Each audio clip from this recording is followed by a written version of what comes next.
How did Kenneth play, do you think, in his first game?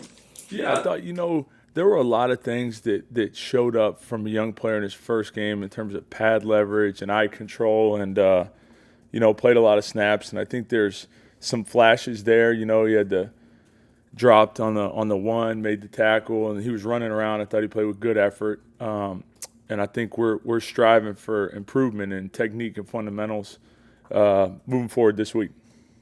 How about Jordan Phillips? Similar question, first game for him. Yeah, I thought Jordan had some flashes. I know particularly there late at the end, but strong at the point of attack. There's definitely some things with his footwork I think that we need to clean up and pad leverage moving forward. And with both those guys and all our young players, just comfort in the systems. Just it's getting better every day, and we're pushing the heck out of them. And big challenge this week. What do you like about Matthew Butler? I think Matt is a very smart player. That I think just throughout his career, he hadn't had a lot of opportunities in games. And I think he's got good twitch and lateral quickness to be kind of like a little change of pace from those other two guys you just asked about and that complement Zach and some other guys we have. And I really enjoy working with Matt, and I think he's definitely got a long way to go. There's for sure some inconsistencies, especially in game one. But he's getting better this week. Will Campbell, their left tackle, high draft pick. What have you seen from him from that first game? What are you thinking he'll be? Yeah, I think he's a great player. I think they for sure got a good one, and this guy's going to be very tough in the division. I think he's got a nasty streak to him. I think he's got really good feet. He's great in open space. They use him pulling and quick to cut off.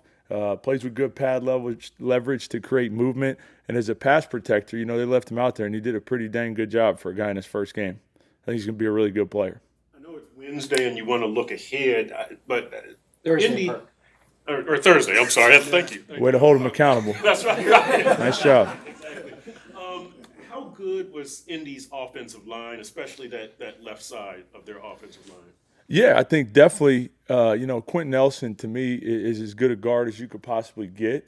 They've invested in the tackle Ryman, and I think they did a heck of a job against us. I think they out-executed us, and they for sure played with better pad leverage and technique and fundamentals. But we're focused on the next and fixing those things we need to get better at this week, and that's what we're going to do today on Thursday.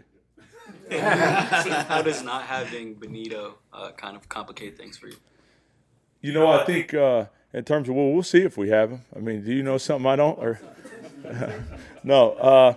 Yeah, I think it's this next man up mentality, man, like it's always been here. I think, when you have the guys we have in the room, that's what it is. You just next man up and you get the next guy ready. And if we have him, we're fired up to have him. And if not, then we'll have the next young guy up and we'll roll, man. But for Benito, for some of the stuff he did in camp, you'd love to have him if you could, but we got some other guys that are really excited to play that we're fired up about too. Austin, this team has had a very good mentality since Mike McDaniel has been here, and I really go back to 2022 with the 5-game losing streak. I thought everybody had a good mentality.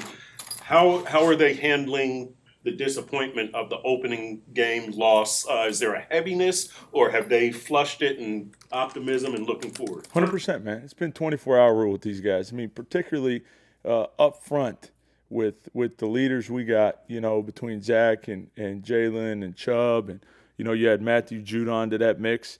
Like, you have a lot of veterans here, and it's like, hey, man, we didn't do what our desired goal was game one, but let's learn from this. It's on to the next, and they practiced hard yesterday, and that's what I'm expecting today.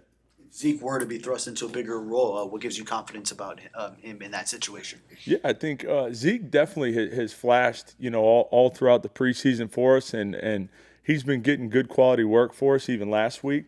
And I think his length and size are a huge asset to us. And I think, like those other two young guys, every day they're going to get better. Like you're going to see one or two things where we focused on it, got it right. All right, now let's focus on this. And that's what he does, man. And I think the sky's the limit for him, but it's one day at a time, and we're searching for consistency. Anything else? I guess the defensive line is kind of the first line of defense in the run game, obviously. Just what have you seen from Trevion Henderson that will, Yeah, I think all their backs present different problems. I think with him, he is elusive in the open field. I think he's got good quicks. He can dip in and dip out.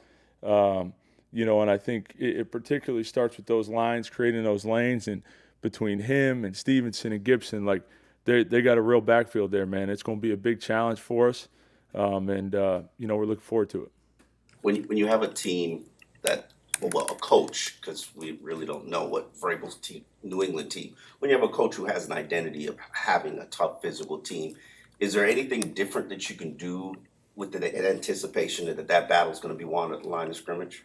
Yeah, I mean, I'll be honest with you, man. I think every game in the NFL is won at the line of scrimmage, just in terms of, how I prepare our line. Like, I think this is a big man's game, and I respect the heck out of the way Coach Vrabel prepares his teams, and we're looking forward to the challenge, and it's going to be one in the trenches, and we know that.